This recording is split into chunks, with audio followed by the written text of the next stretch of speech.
is Tarik Talk. Your host, Tarik Mendes, takes you on a journey with guests from all around the world. Broadcasting around the world. Around the world. This is Tarik Talk.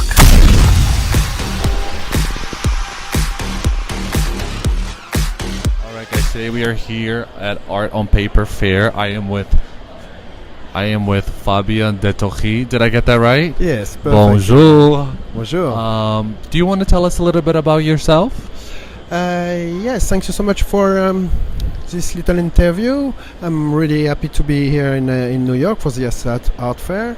My father is a photographer and my mother, she's a painter, so I grew up, I'm really the mix between both of them, so that's why, on my work, the lines are blurred between those two mediums. And I'm working with Polaroids that I lift the emulsion and put them on gold. I'm the only one, I think, to do that, so that's why the art fair asked me to do some performances during this art fair. Oh, wow. And why do I work with gold is to highlight the preciousness of time, because we can buy cars, we can buy houses, but there is something we can't buy, it's time. And to highlight those precious moments spent with those women, or the preciousness also of the emotions, I worked with gold. All my work is I'm documenting my life, so it's really something close to what I live, and I document life in general through emotions. And how do ideas come to you? Like, how do you get your ideas? So I like to quote an artist I really like. It's Francis Bacon. Francis Bacon used to say. Artist. Oh, yeah. Francis Bacon used to say, trying to explain inspiration is trying to explain instinct. You can't really explain. When you're an artist, you're just living, and you are hypersensitive, and so it's all is about instinct. That's a subject that drives my hand. Not the opposite. And so yes, my inspiration comes from, of course, my childhood, when my mother used to drag me in the Louvre and in the museums as she's a painter, so that's why you can find all those references about Monet, about Cézanne, because I grew up in Aix-en-Provence, so the same city of Cézanne, and or Degas with my dancers, and so there is all those legacy in my work also. So do you think being exposed so early on as a child to so much different artists and going to the Louvre Museum, do you think that has impacted your work today? Of course. I used to really be pissed off when my mother said, okay, let's go to museum. No. But today, of course, I say I'm so thankful to, because I really believe that all those visits, all those images I've seen in my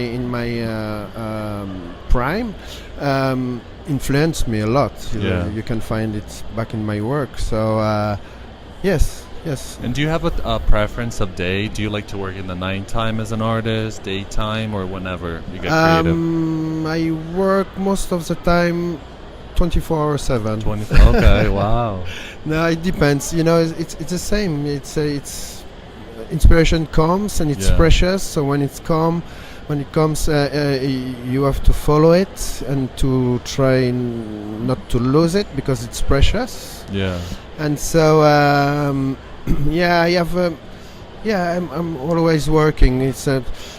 And it's not even working. It's it's my life. So I can't do anything else. So even here, I'm really happy to be here to present my work, and I also very happy to perform live painting, because it allows me to work. And that's what I'm doing. But even when I'm gonna go back tonight to my hotel, I'm still creating. If something inspires me, or even a little thing, I can create.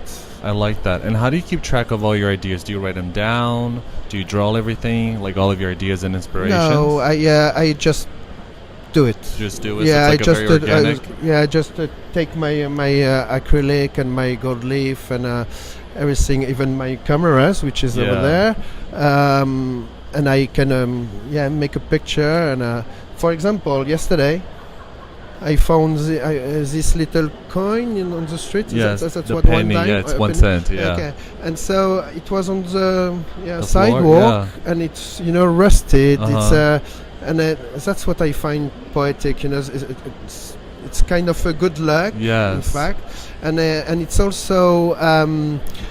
In my work, there is a lot of Japanese philosophy. For example, I include the wabi-sabi philosophy.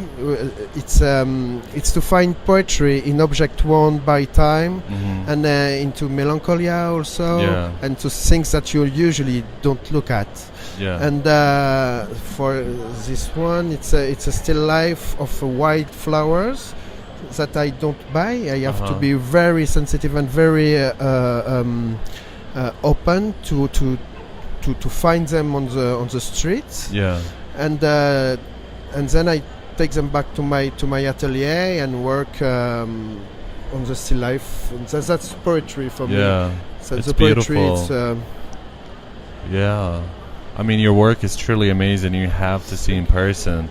Yes, it's to fully appreciate it. They are very hard to see on screen. Yeah. Because they pictures, they play with lights and they are better firsthand for sure. It's an experience in person. For sure. And do you have any? Is this your first time that you're at the Art on Paper Fair? Yes, it's the first time. I think that my gallerist told me that one of the director of the fair saw my work in San Francisco at fair, and she asked Nicolas, my gallery, Nicolas Auvray, to if I could come and perform live with this work on gold. Yeah. So I'm very excited to be here. That's very cool. Back in New York. And do you know how many artworks you have on display here at your booth? There is, I think, 25 piece of work at the art fair. There is some on the wall. Hopefully there is some sales, but there is also some on the reserve. Yes. So on demand. And do you have any other mediums that you want to try and experiment in the future with? Well, no, it's my tool, my way of expression is with Polaroids, and because they are pièces uniques, and now I'm painting on them. I'm painting on paper, And also, are you always inspired and always creating, or can you separate a little bit to enjoy your life and not think about art and being an artist a little bit, or it's just everything you love? When you're an artist, sometimes you need to just do nothing, because it looks like if you're doing nothing, but in your head it's like a storm, and at one point it has to come out. Yeah. And so I have, of course, some periods, some ups and down, and also melancholia for me is a very important fuel. You mustn't let it drive you, otherwise you can call it depression. Yes, of course. But the poetry is also for me into melancholia, and so you have to be very open. Don't fight against those kind of feelings, because it's that's where the poetry, once again, it's where the poetry is. And to be hypersensitive and to accept it, but don't let it drive. Got it. And being here at the fair, do you like hearing people, their feedback, what do they see in your art? Do you like engaging when talking with them? It's very amazing. I'm really amazed and grateful to all the people who comes here and discover my work, and they are very curious, because it's one of a kind. And so they are curious about the process, and they are curious about what I want to say through my work, and so they are very interested, It's beautiful, warm, welcoming. Yeah, good to hear. And then Very have you cool. been getting inspired by New York City so far? Like getting good ideas, new ideas? Oh, I love New York City. Yeah? It's I haven't been there for maybe 10 years. Oh, wow, So okay. I'm really happy to be back here. And this energy and this, it's something I really like. And I think I could live here. Yeah, I love that. Hopefully one day. Yeah. But Paris is good too. Yes, no, Paris is much better. I love Paris. Can't Not compare. better. It's just something else. Yes. Well, it was a pleasure getting to know you. Thank you you so much so for being on the much. podcast. Thank you so much. And just to let everybody know, he's next to booth A04, booth number 3. So please check him out. And can you share your Instagram one more time for everybody listening? Yes, it says Instagram. It's Detori Fabien. DETTORI. Oh, you're gonna Perfect. spell Okay, it better than me. so it's at DETTORI FABIEN. So Yeah. please, everybody, follow him. Check him out. He's an amazing artist. He does one of a kind work, and is really, really nice guy. Thank you so much. Until next time we see each other. Okay. And there is also 2 live performance planned per day. Oh wow, that you're So- doing every day? Yeah, so Oh, wow. today it's going to be at 5 p.m. Okay. Tomorrow I think there is one at 1 p.m. and 3:50 p.m. Perfect. Oh wow. Okay. So Cool. happy That's to everybody. see Please that. come. It's a must see, and you guys are gonna love to see the work in person. Thank All you right. so much. Thank you. Merci. Thank you for listening to Tarik Talk. Follow Tarik Talk on all social media channels and check out the video interviews online.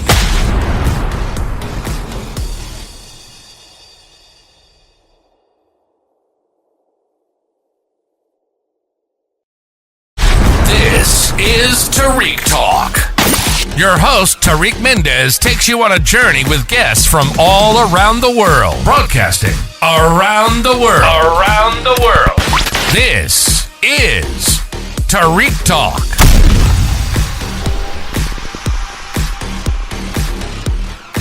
All right, guys. Today I'm here at Art on Paper at booth D25 with Pedro Felipe Ventimiglia. Did I get that right, Pedro? Yeah, it's very close. Yes. Do you mind sharing your Instagram with us, please? My Instagram is Ojo de Ají. OJO period DE period AJI or Pedro Felipe. Oh, okay. Thank you for spelling that for us. And do you want to share with us about the works you have on the booth here for display? So what I'm showing here at the fair is a relational performance photography documentation process. Basically, it's a project that I've been working on for a while. It started with an exercise that I did with my brother, and he came up with one specific word, and I translated that word into a color palette, and then I created a design and printed a fabric with those colors, and then I have used that fabric during a performance in which I give my body and the fabric to the audience along with a digital camera, and I allow them to pose me physically and use the fabric on my body as they wish. Oh, wow. And for them to take a picture of that quick creative process that they just experienced. So what I take home is their pictures with me in a specific pose, and then I abstract what the picture is showing of my body. I abstract my body, and what is left is just the fabric on my body. Oh, wow. And how did you come up with such a great idea? Where did it come from? It's been a process. When I did that quick exercise with my brother, it was just a fun way of me developing a color palette, and then eventually I wanted to keep working with the same idea, and it just evolved. And I think that's sort of my creative process. I start with a simple pattern, and I see where that takes me. So it was never meant to be this from the beginning, but it's more like a process. Yeah, Oh, it's I like love you look that. at it and you're like, okay, I'm still interested in this project, but what else can I do with it? And I do like creating environments where I have a conversation physically or verbally with the audience. So that's why. And basically what I want is the audience to feel a moment of creativity. Yeah. So that's why I basically give my body and my artwork for them to play with it and work with it and then take a picture. Yeah, it's a way of me sharing creativity with the audience. Oh, this is so genius. And are you working on other mediums, or are you focusing on this type of medium right now? I do work a lot with textiles, and I do also paper making, which I'm hoping to show next year. I wanted to show this piece today because I like the idea of showing the raw paper behind the photograph. But I do work with paper making, especially a mixture of organic materials, recycled organic materials, as a way of documenting different spaces. It's a project that I've been doing between Ecuador and New York, and I basically just recycle leftover organic materials from the neighborhood, and I mix that into the pulp of the paper, and I make paper. Oh, wow. And that also becomes specific. I call them tiles of paper, and I create bigger, larger pieces with small pieces of paper, sort of like mural pieces made out of small pieces of paper. And how do you keep track of all your ideas? Do you write them down? Do you draw everything? I do a lot of visual documentation. I do a lot of pictures. I do a lot of time lapse of my process, and I categorize that, and basically that. I don't do much writing of those ideas, but I keep a very detailed visual documentation of what I'm doing. Yeah. And what, like, when you go to the studio, what is that like for you? Do you, like, when you get to your art studio, can you work and, like, go to work right away? Or do you need to sit down, have a coffee? I have to admit, I have waves. There are, for instance, last year I created a personal project. I wanted to push myself to design something every week. So I started time-lapsing my process and posted it on TikTok.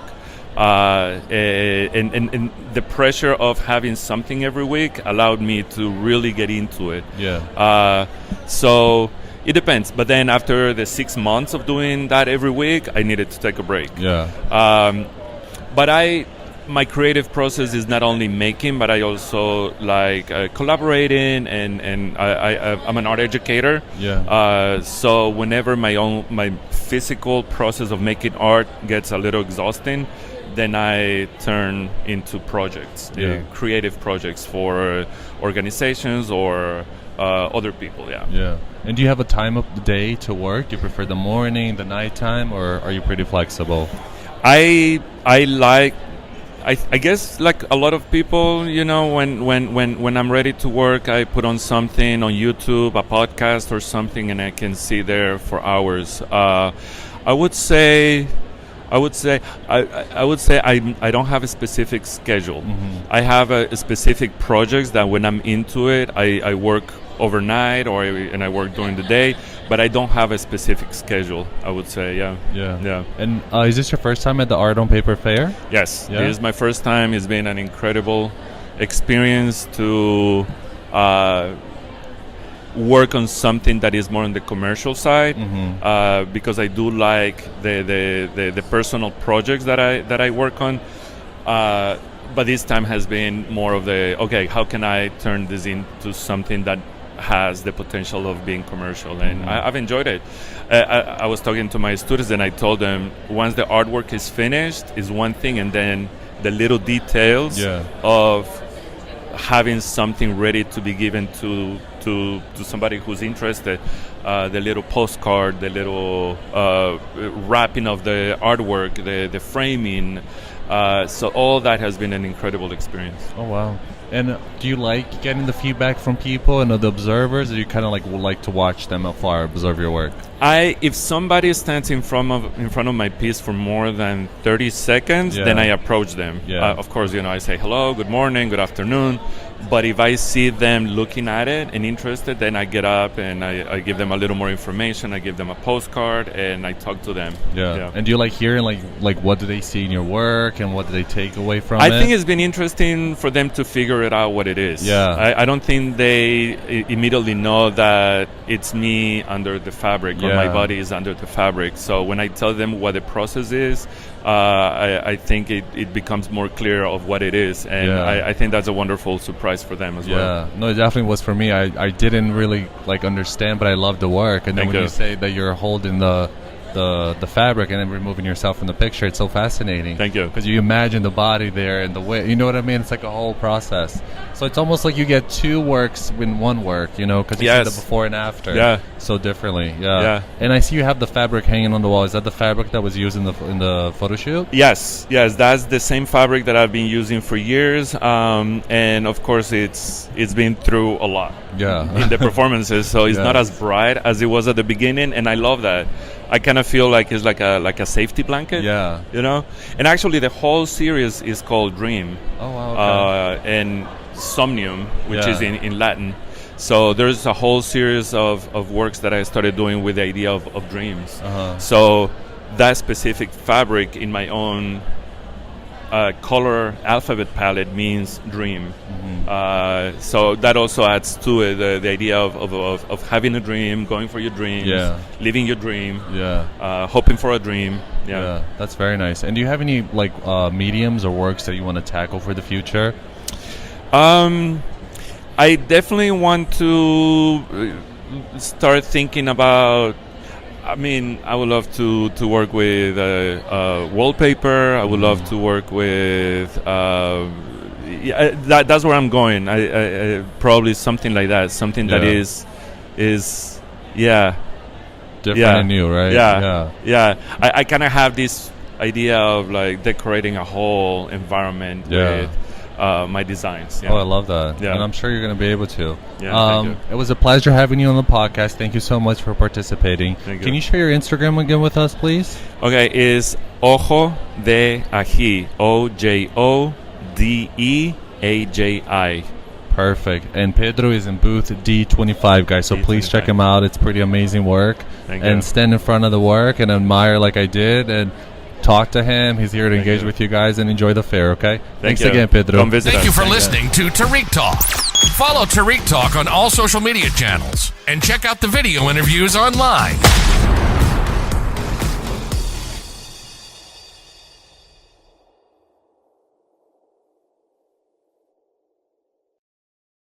This is Tarik Talk.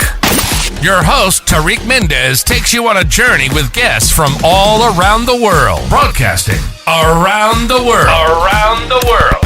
This is Tarik Talk.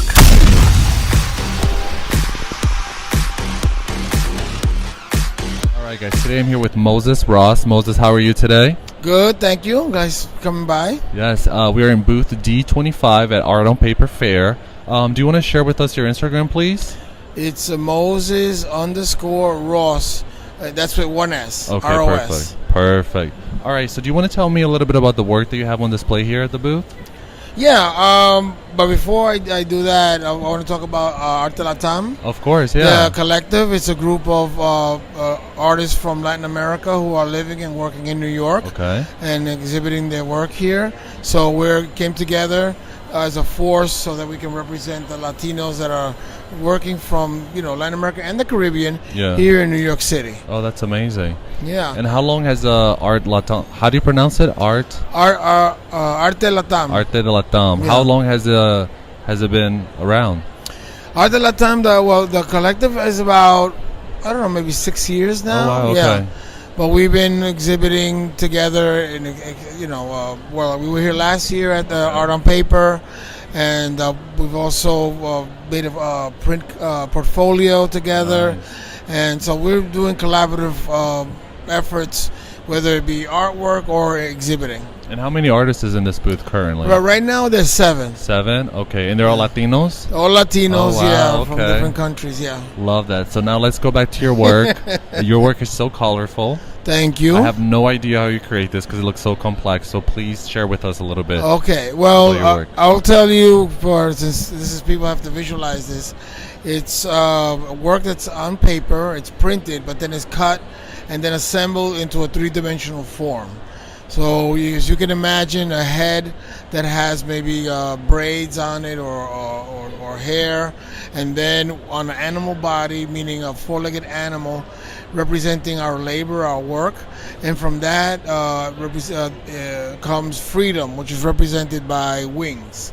So that's what it is: a head body with an animal, a head with an animal body, and then with wings. So that's what that represents: freedom through work. Love that. And like, how did you come up with this idea? Because this looks so like innovative and it's so colorful.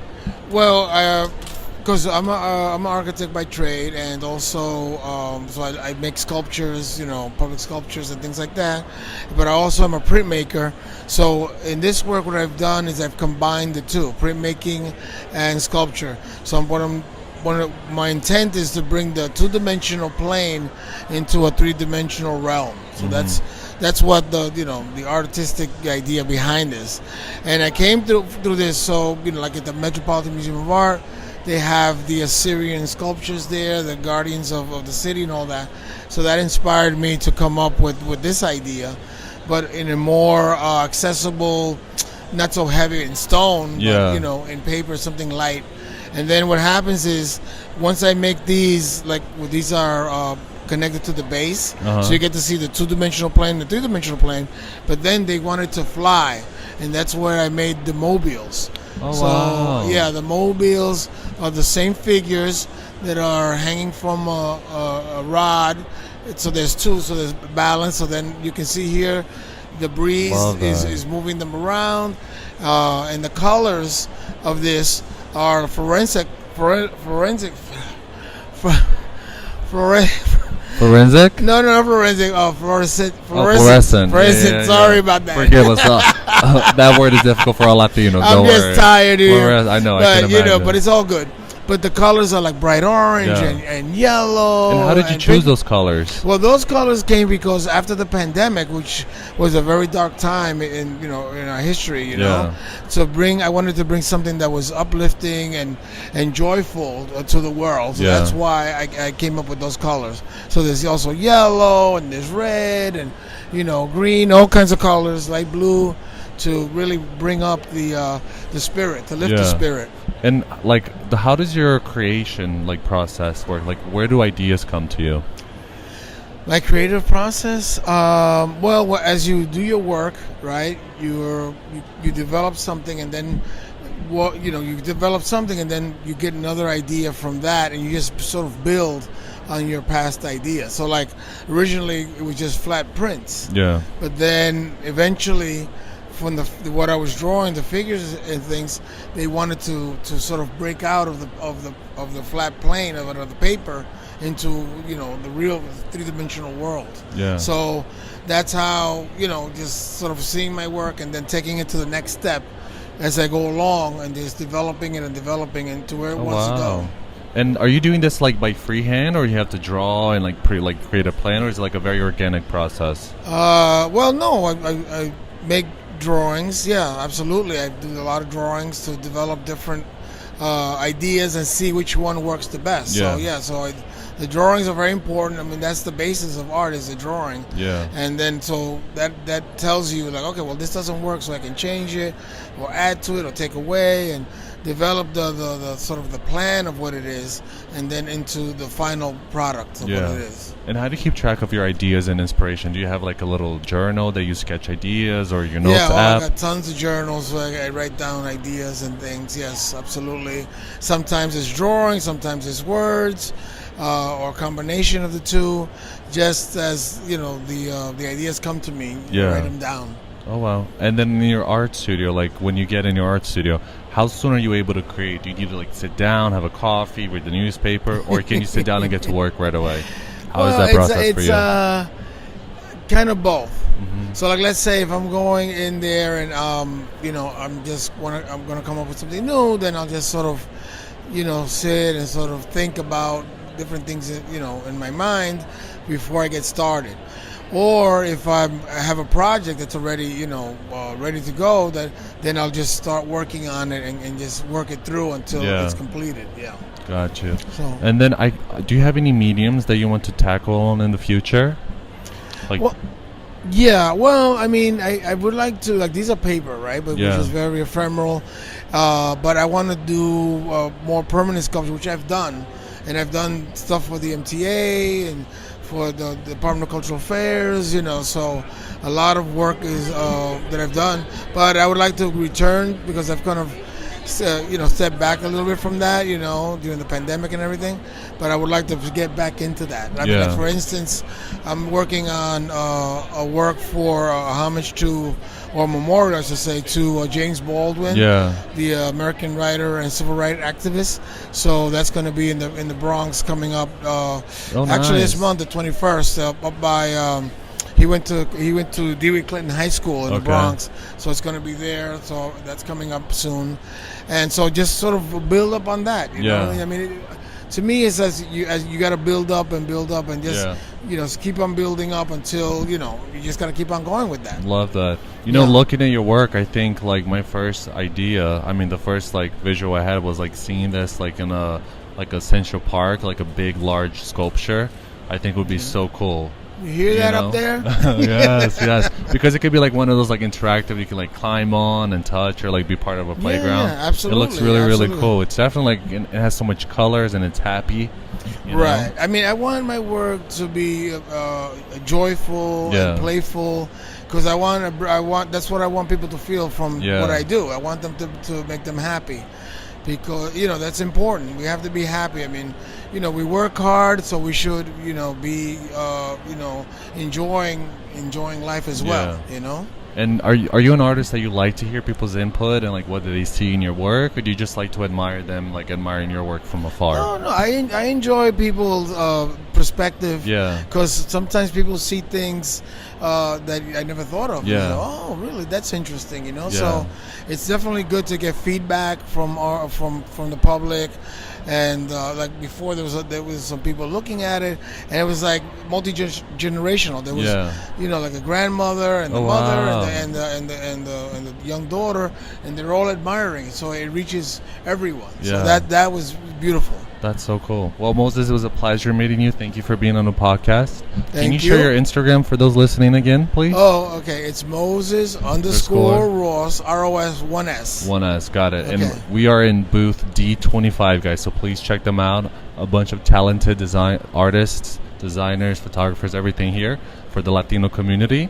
Until we see each other next time, hopefully I'll be climbing a sculpture of yours in the future at Central Park, right? All right, I look forward to that. All right, hopefully. Thank you again. Thank you for listening to Tarik Talk.